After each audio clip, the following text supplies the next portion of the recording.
Hola familia, Abraham Enriquez here, and today I am joined with my good friend India Paulino. So India is a professional development and fitness coach. She is a mom, she is an ex-cop, a wife, and a staunch pro-life advocate, as well as a defender of the Second Amendment. India, it is so good to have you here today.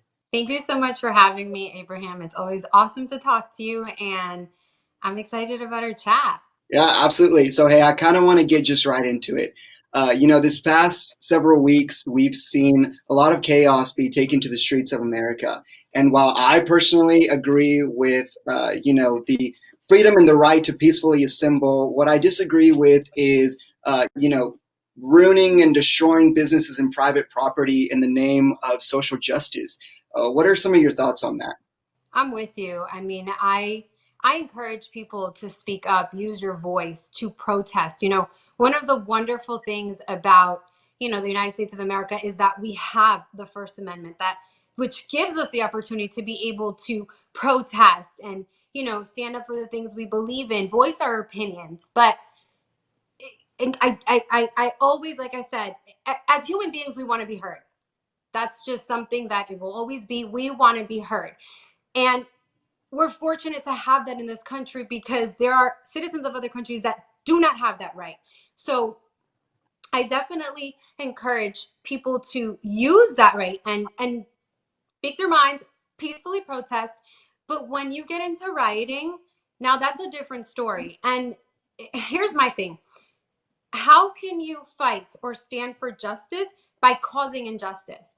And you have people that have nothing to do with, really anything, minding their business. And these are their businesses. This is how they feed their family. Some of these people have poured their life into this, and it's their means of survival. And it's just for somebody to come in and just steal and destroy and even burn some of these businesses is just sad. For me, violence, is it loud? It's loud, but violence isn't going to make your message stronger. It's not. It's actually going to silence your message because you're causing so much injustice. If you want to be heard, people need to understand what it is that you're saying. But I think that with some of the stuff that's going on, I think a lot of people don't even understand what they're really fighting for. Um, Exactly. and I think that one of the things that is happening, and it's a shame, is the mainstream media will show all of these riots and and fires and all this stuff. And yes, it's happening, but the majority of Americans, that's not what's going on. And then some people see this and they're like, oh, okay, this is like a trend. I don't know, but this is what I think. And I know it's a little bit off topic, but it's not. Um, Everything starts with us. That's where it starts, with ourselves. We have to hold ourselves accountable for what we do, what we learn, our how we put ourselves out there. And I think that there are a lot of people who don't know who they are, maybe aren't getting what they need at home. But here's the thing, it starts with the parents and then their parents, and it goes back. It's generation or generation or generation. And you have to look at yourself and you have to be able to do the work, to really learn who you are, what you stand for, what is important to you. And then from there, you'll have more of a clear picture and understanding of certain things. And I think that there's a lack of that.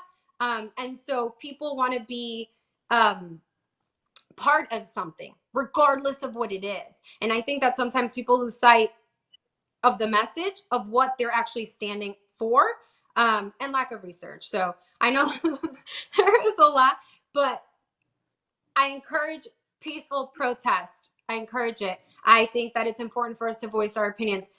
But rioting and looting is just unacceptable. It's wrong.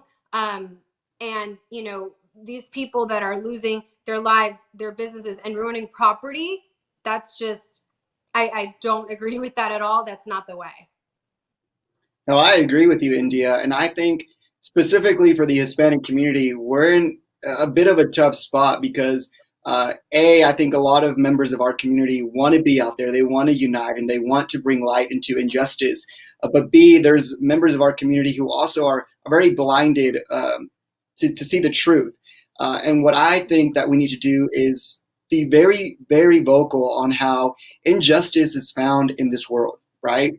And the way that we can fix that is by protesting, is by practicing our First Amendment. But most importantly, I think coming to the truth and coming to the fact that until we start living a righteous life, until we start seeking righteous values, will that blindfold be taking off our own eyes and we can start seeing the injustice that is around us and how we can do a better job of bringing truth to our own community. And within the conversations that both you and I have had, I've come to know that you value justice a lot. And when injustice happens, it takes a heavy toll on you, specifically because you're an ex-cop. And I think that is so phenomenal. So can you just give me a little bit of your experience as when you did serve, as a cop? I loved my time as a police officer. So I got into law enforcement because I wanted to serve my community. I wanted to help protect. Um, and it was one of the best decisions of my life. I learned so much about just so many different things I can't even explain to you. And the training that we get just helps us become more aware of our surroundings. Before that, oh my gosh, I would literally be walking and I'd like tunnel vision, which is not safe. We all need to be around, aware of our surroundings. And just a lot of things. I loved everything about it. And with everything going on, I'm going to say this. There are evil people in all different professions. There are doctors that are not good. There are teachers that are bad. There are caretakers and cops, but one thing that we shouldn't do is, because of a bad experience, because of one or a few bad ones, we can't go and say they're all bad and lump everybody in this one group. It's just not realistic. Um, have I known bad? Yes, I have. And nobody hates a bad cop more than a good cop. And it's just unfortunate, but it affects us all. It affects us. We hate seeing the bad cops do like unfairly. 1,000. We hate it because that's not what we signed up for. We signed up to protect. We signed up to be able to be there for our community, and we're held to a higher standard. And when we see that, it pisses us off more than anybody can know. And it it affects us big time too. I mean, I could remember there were so many times where I'd be on calls or maybe just standing there, I'd work in a detail or something, and I'd hear people cursing at me, calling me dirty pig, traitor. Oh, I'm like, oh, okay, and it, because I was wearing the uniform, and it sucks. Like it's not, it doesn't feel good. I'm not going to go ahead and lump every human being and say, based on what somebody called me. So it's the same kind of thing. You can't just lump everybody together. You have to be able to separate things and people. It's There are a lot of times where there's a lot of situations and a lot of things that I'll see, where I even, have conversations with my family or my friends, and I explain to them certain situations or certain calls that I've been in. And I'm like, you have to understand that a lot of times we have literally half a second to make a huge decision, and we have to take into account 3,000 different things. And we have to be able to make certain decisions that can mean life or death. And unless you're a cop or military or something like that, you're probably not going to understand that. And so that's another thing. But there were times where and it's sad that I say this, but I felt safer in my personal car than I did in my police car. And I can remember specific times in my career where I literally did not feel safe in my police car. And I was just sitting there waiting for the next call, or, I mean, going to a call, whatever. But I mean, that's a terrible feeling. Terrible feeling.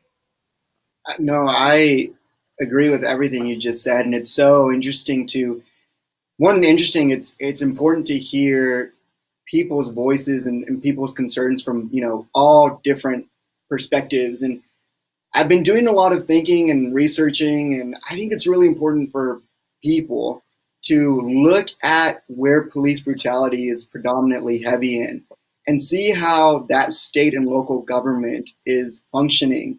Because I think we don't give enough credit to our elected officials to hold our law enforcement accountable to the laws that we as private citizens elect in local elections. So, my social media feed is flooded with people saying, I'm registering to vote and I am voting for the first time, or I'm passionate about voting this election. And that's great. That's awesome. I think everyone should have that passion to vote. Mhm. However, educate yourself on local elections. Educate yourself. If things haven't been going well in your community, take a strong look at who's leading, Yes. your political sphere and your community, and start there. And also start by living a righteous life and encouraging those around you to also live a righteous life, because those two things do a lot for you. And going a little bit off of what you were saying about injustice, many Hispanics understand injustice perfectly. A lot of our friends of our community immigrate to the United States because they are fleeing a government that has oppressed them and their family and has put power over them. And when they come to America, maybe they don't have the perfect experience in a perfect country. But what this country offers is unalienable rights, rights like life, Mhm. liberty, and the pursuit of happiness. India, in your own words, how important is it for our community to not take those rights for granted? It's crucial. I mean, one thing we have to remember or remind ourselves about is, why did we come to this country? Why did we want to come to this country in the first place? Or maybe, you were born here. Why did your parents want you to come here? Why do you want your children to grow up in the United States of America? And write it down, because sometimes our thoughts, it's very easy when you have, like, write it down. When it's on paper, it's right there in front of you. And it's more real. And I'm big on gratitude. I think that one of the most important things that we can do in our lives, um, this is something that I encourage people to do too, because it helps with your question. I'm going to get to it, but also just in everyday life, is have a gratitude journal. Write down what three things that you are grateful for, and not just jot it down and just run out the door, but really take the time to think about and feel these things that you're writing down. And once you get in a habit of that, you will be able to even change your perspective, your mentality. Um, so often we focus on what we're lacking, on what we don't have, and that puts us in a different place, right? In a more negative Right. uh, state of just living and thinking. And we have so much more than what we don't have. So I think it's important for us to hold ourselves accountable. Again, I will always say we are in control of what we do, right? We can be fed information from different places, different people, but it is ultimately up to us to do our research, to try to understand our thoughts, our feelings, um, our actions, and yeah, I mean, we like, I do not like, I do not believe in blaming other people for the way I feel or something that I did. And so it's very common in a lot of families. It's very common just in people in general. It's easier to blame somebody else than just take responsibility for your own stuff and the things that you don't want to face. But again, that's why gratitude is so important, because it helps us shift that and get out of that mindset and really just start focusing on more of the positive. um, so definitely, I think that we need to remember why we came here, why our family brought us here, all of the amazing opportunities that we have here. If you are complaining about why you don't have this or why you don't have that or why you didn't get this job, then work harder.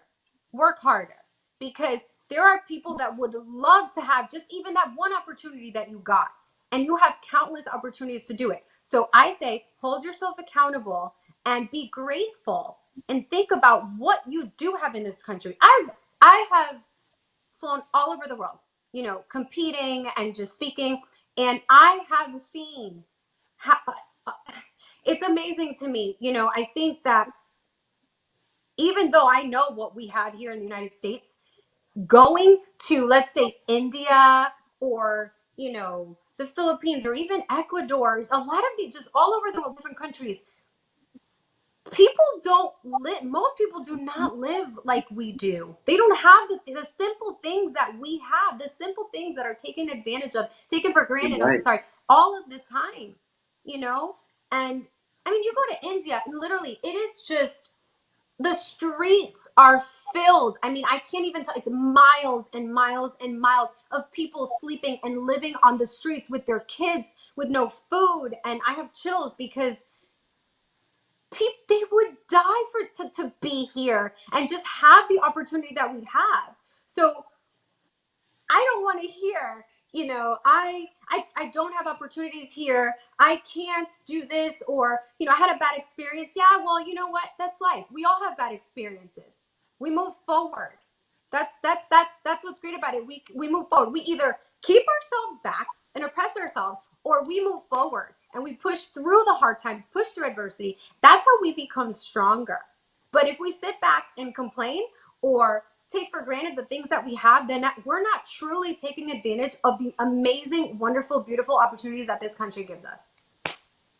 Absolutely. And you hit the nail on the head there. Gratitude is a value that is so strong in the Hispanic community. And, I, just like you, I mean, I don't travel the entire world, but, I go to Mexico at least once a year where my grandparents are pastors and I help with church ministry. And I have met so many people who are so happy with their life there. But Oh man, my would God, they yeah. give anything to have security and safety and comfort that I have here in America. And gratitude is something that I think more young Hispanics need to learn to incorporate in their political thinking. And what I mean by that is, like I said, a lot of people are really excited about going out and voting in November. And I'm excited too because for the first time ever, Hispanics get to be, put at the forefront. Since 2016, we have seen the lowest unemployment rate within the Hispanic community. More jobs have opened up for Hispanics. Over a million Latina-owned businesses have sprouted since 2016, and more young Hispanics, first-generation Hispanics, are attending four-year universities than ever before. Granted, COVID-19 did take a stump on that, but I believe that just as we worked hard to put those numbers on the record, I think we can do that again. And that starts by A, having gratitude, and B, electing officials that can put power in your hands and not over your head, Yes. like most of these government, countries that we flee from. And so I believe that the problem is that sometimes we as Hispanics are uncomfortable with sharing our culture and our values with people that don't necessarily look like us or have the same upbringing. But I have done, I want to say that I've done a good job with surrounding myself with people from different cultural backgrounds. And in return, I learn a lot from them and they learn a lot from Mhm. my culture and my values as well. I want to know, what kind of steps have you taken, India, to surround yourself with people who might not necessarily look like you, but in return, you have showed your values and your culture where they can respect that from you? So I don't know that I've taken steps, but I'm just unapologetically who I am, and I you know I grew up, my family, they have just our values. They've instilled like these very strong values, and family is so important to us all. And my family, one thing that I love is that we treat everybody like, you go to your grandma's house and like she's like trying to make you eat, like, grandma, I just ate. No, no, come, tú tienes que comer otra vez. I'm like, I just ate. No, no, no, come más.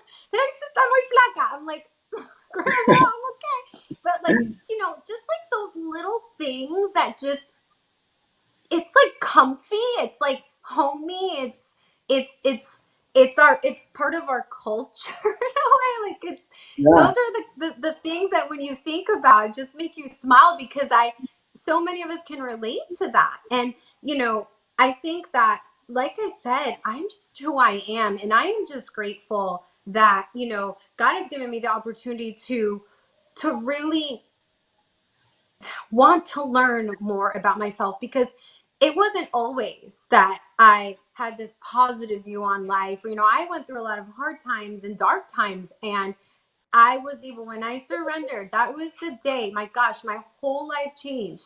And I am just so, I have chills. Like I get really, because I feel it, because my life would be completely different. I don't know that I'd even be here, to be honest with you. And when we let go of that control and we can accept ourselves for who we are and we strive to be better human beings, you stop apologizing to people, and you're who you are. And I think that that's the best way to showcase everything about you. So all my friends know, my family, and just how we are, what we value, what we love, what respect, all of that. And yeah, so I I don't know that it's any steps, but literally just being who I am. And my parents too, my father, my mom, they're just who they are. Yes, we want to be better, like I said, humans, but we we don't really it's not like we change personalities or like anything like that. We're just who we are, and if you love us, you love us, and if you don't, you don't. Absolutely. I think, it's so beautiful to say that you have Latino pride. And I'm so proud to be a Latino. And sometimes when I forget about the values that are found in my home and in my culture, in my community, just as you said, sometimes all it takes is just a trip to Abuelita's house where the frijoles and tortillas, they just remind you exactly of where you come from and why you're grateful to be an American. And you're so right. Also, India, you're a world-known fitness coach, so you know the importance of being physically well-minded and healthy. But you also are a strong advocate of mental health awareness. You and I have had great conversations, and you have made me more aware of the importance of mental health. What kind of tip of advice would you give to just anyone right now that feels a little overwhelmed, maybe a little sad, frustrated with what's going on? They turn on the news and it's hardly ever positive. How important is it to keep a positive mind? And also, what do you have some, if you have some words for any young Hispanic or just young people anywhere on how to keep that positive mind alive in these times? So mental health is, I mean, it's everything. Like your personal development, that is one of the greatest journeys that you'll take in your lifetime. And with everything going on right now, people are needing different things. Um, it's important to give yourself what you need. What's going to bring you peace? What's going to calm the mind down? Do it. If it means shutting off social media for a few days, for a week, for a month, do it. You don't owe anybody apologies to anybody. You just do what feels right to you. Block out the noise. Do your best to block out the noise, and the noise can be literally the TV, the media, your friends, whoever is causing just feelings that you just don't like, and it's stressing you out and it's causing you anxiety, and you're not able to be the best you can be. Then block it out. Do what you need to do. Ask for space, but it's not selfish. And I want to say this because I think that in the Hispanic community, selfishness is like a thing that we never want to be, right? Well, I don't want to be selfish. I don't want to be selfish. And but you got to take care of yourself. And that's not selfish to take care of yourself. It's not selfish to take some time away from the things that you need to. Um, pray, meditate, ask God to help you through these times, to help you with clarity and to sort out your emotions. But I'm not going to say, oh, just forget your emotions. It's very important for us to feel what we feel, because what we feel is valid. And I think we live in a society that likes to push away our feelings and all of those things. We need to feel what we feel, and make sense of it, and then we let it go, right? So definitely that, but then also, like I said, your personal development journey is one of the most important journeys you're going to take in your lifetime. It's a journey that once you begin it, it never ends. It's until the day that you die. Because we are constantly evolving, we are constantly healing things that, you know, we could heal something and then we're like, oh, we healed it. No, no, no. There's other levels to it, and it'll come up in different aspects of your life. We're not perfect. We're not meant to be perfect. It's okay to have things that we deal with. If you're constantly being, you're facing the same types of cycles, you're let's say, and this is kind of off topic, but not. If you are constantly finding yourselves with the same type of, let's say, your partner or whatever, or the same, you're running into the same experiences that hurt you, you gotta look at yourself. You have to, again, no blaming. What is it that makes you attract these types of experiences, these types of people? And when you do that, and if you dig deep enough, you're gonna find at the root there's something that you were missing, you wanted and didn't get, and you're searching for. Maybe it was a trauma that needs healing and needs your attention. It's calling for you to pay attention to it. There's so much that we have inside of us that needs our attention. And so, again, give yourselves what you need. Take time every day and just be silent. Just be silent and just allow your thoughts to just flow, and try to clear your mind, because there is so much going on, and we are better able to get through this and be there for each other when we're in a good space mentally. Absolutely. And redemption is an everyday thing. You have to wake up and you have to choose to say, I want to live a righteous life today. I want to choose to think happy thoughts. And that's not always easy, but we have to live every single day understanding that it's a blessing to have that day that wasn't promised to us. Mhm. So thank you so much, India. I enjoyed this conversation. It's always a pleasure to talk to you. Bienvenido is very lucky to have you as a friend to the organization. God bless. Gracias, India. God bless. Thank you so much, Abraham. It's always a pleasure speaking with you, and I'm so glad that I got to share a little bit with everybody. So thank you. God bless.